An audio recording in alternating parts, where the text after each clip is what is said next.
Someone in Hong Kong, and I suspect the instruction comes right from the top, is endeavouring to rewrite history.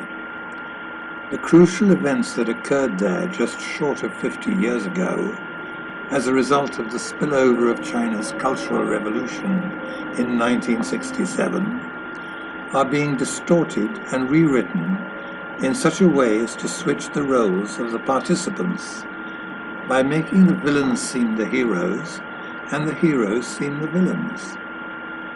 Any inconvenient truth that doesn't fit into this parallax is completely lost or misplaced from the public record, so as to prevent historians from ever seeing the full picture.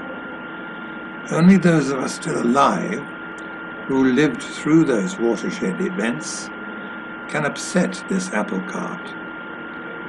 Hong Kong stood at the crossroads in 1967 and emerged from that turbulent year a far better place. Not because today's so-called heroes, who incited the unrest, succeeded in their aim of toppling the colonial government, but because of their grave miscalculation in trying to foist their communist ideology onto a population the bulk of whom had fled from China precisely to escape its yoke. The leftists hoped to achieve in Hong Kong the same results they obtained a year earlier in Macau. There they had forced the Portuguese administration to its knees by provoking them into overreaction, clamping down too violently on their agents provocateur. The mistake they made in Hong Kong was to give the colonial government a timely lesson in what not to do when they tried to play the same tricks on Macau's larger neighbour. It was the start of our year of living dangerously, borrowed from the phrase coined by Sukarno to describe his last year in power in Indonesia. But for us, it was not a prelude to an end, but the dawn of a beginning. It would turn out to be that necessary rite of passage that would forge our first real sense of belonging. The year when we abandoned our ephemeral existence as a tiny temporary territory of transience and started being a community of fellow citizens. The struggle campaign resorted to acts of terrorism. Innocent bystanders started to die from crudely manufactured bombs.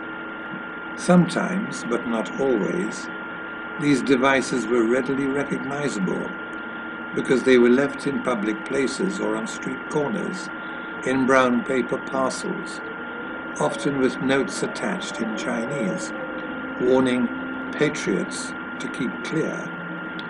Their nuisance value in holding up traffic until bomb disposal personnel could be summoned to the scene was enormous. By the close of 1967, it was clear even to the most radical of left-wingers in Hong Kong that they had lost their battle to topple the government. However, their frustration served only to exacerbate the ruthless, hardcore elements who refined their sophistication of their booby-trapped bombs to trick the sorely taxed disposal teams manned both by the police and the army.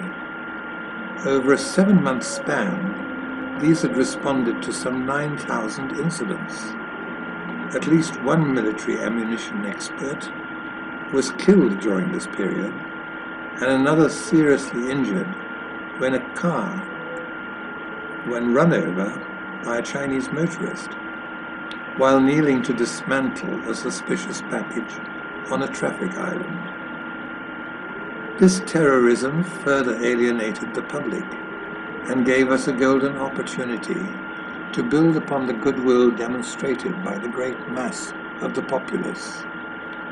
Surely it would be foolish of the government to slide back into the attitude that had prevailed throughout colonial history, based on the belief that the Chinese had no interest in the way Hong Kong was administered, and that there was accordingly no need either to inform them or to seek their advice and consent. The events of 1967 had caused what had hitherto seemed a transient population to earnestly re-examine their perception of Hong Kong, which suddenly appeared less a temporary abode and more a place worth fighting for and holding on to. By failing to recognize that fundamental shift in the groundswell of public opinion, we risked losing all the good that this otherwise ill wind had blown our way. Fortunately, we woke up to that danger just in time, and the whole relationship between government and the people became closer and more intimate than it had ever been before. The leftists who had struggled to weaken the administration and rid Hong Kong of colonialism had inadvertently produced the very opposite effect. But this new, improved version of who we were had come at a high price. By the time the rioting subsided at year's end, 51 people had been killed, of whom 15 died in bomb attacks, with 832 people sustaining injuries. Unhappy that the Hong Kong public, instead of rallying to their cause, were antagonized by its violent consequences, our hardcore agitators now switched tactics. Bent on wringing more tangible support from reluctant Beijing, they upped the stakes in a calculated effort to bring the People's Liberation Army into the fray. On July the 8th, 1967, they succeeded in provoking the ugliest incident of the year in the quiet little border town of Chateau Coq, which I had visited under happier circumstances the previous year.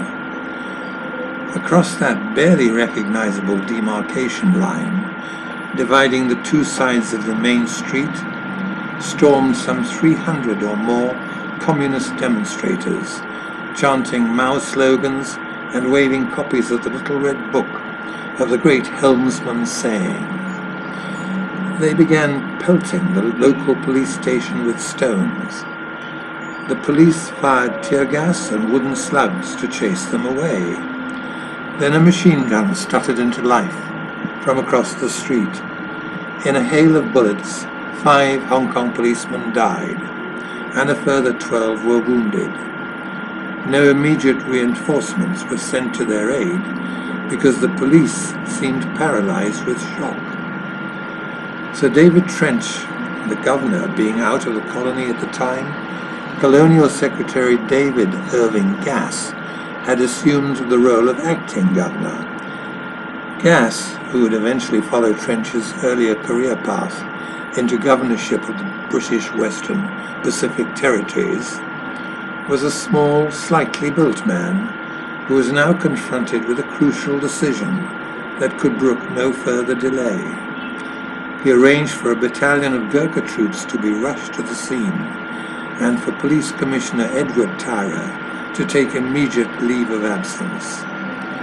From London, where Tyrer was ostensibly flown for talks with senior British officials on the security situation in Hong Kong, the Commonwealth Office issued a statement that, for reasons of health, he would be unable to return to Hong Kong. At the age of 50, he had sought early retirement. The official statement read, "The Secretary for State has, in the circumstances, given his approval for Mr. Tyrer's retirement." Tyrer had joined the police in 1945, immediately after the Japanese occupation.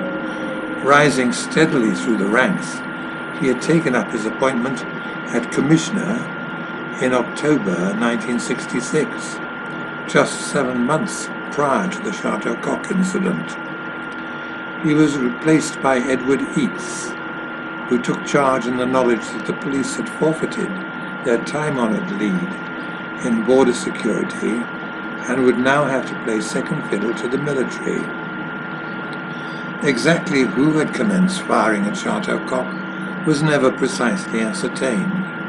If the People's Liberation Army were involved, the situation would have quickly escalated, beyond the desultory sniping that greeted the Gurkhas once they moved in. So the supposition was that hotheads among the local militia had commandeered a machine gun and engineered a crisis designed to force the PLA's hand. The evidence was that they had not succeeded. The sniping continued for a while but ceased when it was clear that the Gurkhas were under orders not to fire back. An uneasy calm descended on the area, but the message to the Hong Kong public was sobering.